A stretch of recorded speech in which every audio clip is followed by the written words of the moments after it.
giving a Rotary program to this club.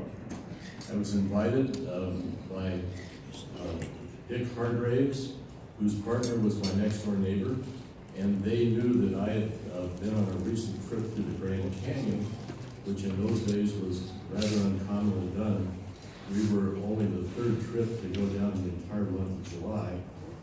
And one of the reasons we did it was because we were aware of plans to build 2 dams in the Grand Canyon, which would have changed things forever for thousands of people that now go down every year. So the meeting was held at the community building. The club consisted of 81 members at that time. The president was Irving Ludlow, a cattle feeder. The vice president was our own Ed Lehman, who has just recently passed. Al Gunning, Charles Gurney, B.T. Williams, and Bill Stafford were on the board of directors. On another installation of this talk, I'll go over the widely varied classification that this club had at that time. The meeting was very similar to what we do today. A good meal, lots of fellowship. There was, at this particular meeting, high attendance. It was about 90% of the club there. And Bonnie Lynch would play the piano as entertainment for the club members during lunch. And then after the meeting started, she would get her own lunch. But what's of interest is how the club was organized back in the mid-1960s. There were 3 avenues of service: club service, community service, and vocational service. Club service consisted of attendance, a committee of 5 members. Phil Branch, the man that sponsored me, was chairman of attendance. And in those days, we were required to either come to the meeting or make up. And you had the week before or the week after to do a bona fide makeup. And makeup meant go to another meeting somewhere else. There was a bulletin committee, and the writer was known as the Phantom Ghost Writer. Nobody knew who he was. It was sort of passed around on the QT so that he couldn't be criticized too much for nice things we put in the bulletin, good and bad. There was a public relations committee, a Rotary information committee, and then there was fall ladies' night and spring ladies' night, 2 separate committees.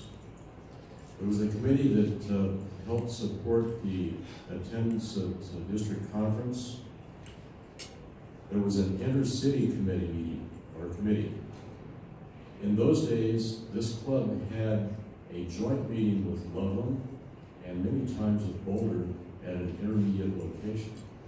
And I remember in my early days in this club, those meetings were always very well attended. It was usually a governor, a senator, a congressman, an attorney general, somebody high in the state government or national government that would give the program. Then there was a classification committee, and classification was taken very seriously. At a later date, I'll go over the widely varied classifications that this club had in the 1960s. There was a membership committee, then a fellowship committee, and the biggest committee of all for participation was the annual picnic committee. A lot of people volunteered for that. Community service had a crippled children's committee, a rural urban committee, and that was a very important meeting that we would have every winter, inviting local farmers and people in agribusiness to meet with us. And there too, we could attract high-level speakers. Bill Coors did at one time.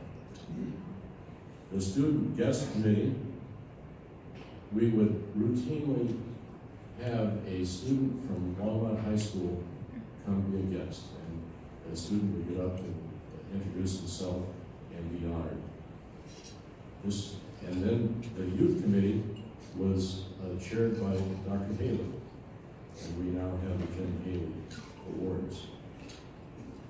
There was a development committee, an audit committee with one accountant, singular member, a music committee, and who but Roger Jones, who was in charge of the music committee.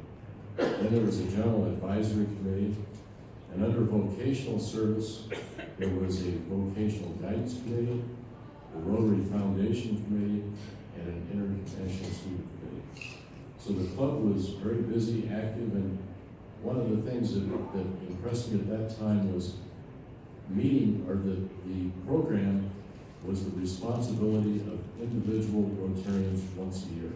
Every Rotarian was in charge of having a meeting program either by himself or a guest that he invited.